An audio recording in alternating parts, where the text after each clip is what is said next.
টি-20 বিশ্বকাপের প্রথম সেমিফাইনালে আফগানিস্তানের শোচনীয় হারের পেছনে দায়ী ভারত, এমনটাই টুইটারে লিখেছেন ইংল্যান্ডের সাবেক ক্রিকেটার মাইকেল ভন। তার দাবি, ভারতকে সুবিধা দেওয়ার জন্যই চলতি আসরের সূচি তৈরি করেছে আইসিসি। কেননা দ্বিতীয় সেমির ভেন্যু গায়ানায় হওয়ার কথা ছিল আফগানিস্তান দক্ষিণ আফ্রিকার ম্যাচ, তবে ভারতের সেমির ভেন্যু আগে থেকেই গায়ানায় নির্ধারণ করে রেখেছিল আইসিসি। 100% কপার কন্ডেন্সারে তৈরি ভিশন ফ্রিজ, তাই গুণে মানে অটুট থাকে বছরের পর বছর। আইসিসির যে কোনো ইভেন্টেই বাড়তি সুবিধা পেয়ে থাকে ভারত।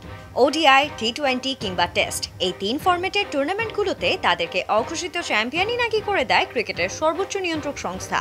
এসব মন্তব্য এতদিন করে আসছিল দেশ বিদেশের নানা ক্রিকেট ভক্তরা। তবে এবার এই গুঞ্জনের পালে হাওয়া দিলেন ইংল্যান্ডের সাবেক ক্রিকেটার মাইকেল ভন। বলেছেন, ভারতকে সুবিধা দিয়ে বিশ্বকাপের সূচি তৈরি করে আইসিসি।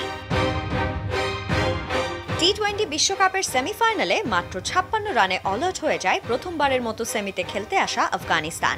তাদের এমন বিপর্যয়ের জন্য ভারতকেই দোষারোপ করছেন ভন।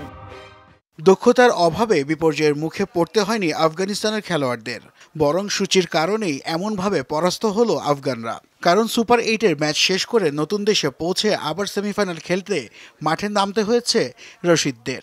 অনুশীলনের সুযোগ আর পরিবেশের সঙ্গে মানিয়ে নিতেও পারেনি তারা। আমার মত, আফগানদের সামর্থ্যকে চরম অশ্রদ্ধা করা হলো।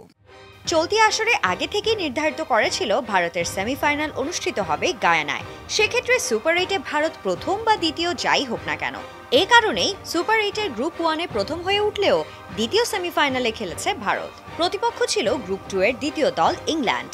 সেই বিষয়েও টুইটারে নিজের মতামত প্রকাশ করেন ভন। নিশ্চিতভাবে আফগানিস্তান ও দক্ষিণ আফ্রিকার প্রথম সেমিফাইনাল গায়ানায় হওয়ার কথা ছিল, কিন্তু এই টুর্নামেন্ট যেহেতু ভারতকে ঘিরে সাজানো হয়েছে, তাই এমনটা হয়নি। এটা অন্যদের প্রতি অবিচার করা হয়েছে। এদিকে সূচির অভিযোগ থাকা সত্ত্বেও এটাও মানতে হবে যে ত্রিনিদাদের পিচটা খুব একটা সুবিধাজনক ছিল না। বাউন্সের হেরফের হচ্ছিল, একই সাথে যথেষ্ট মুভমেন্ট ছিল পিচে।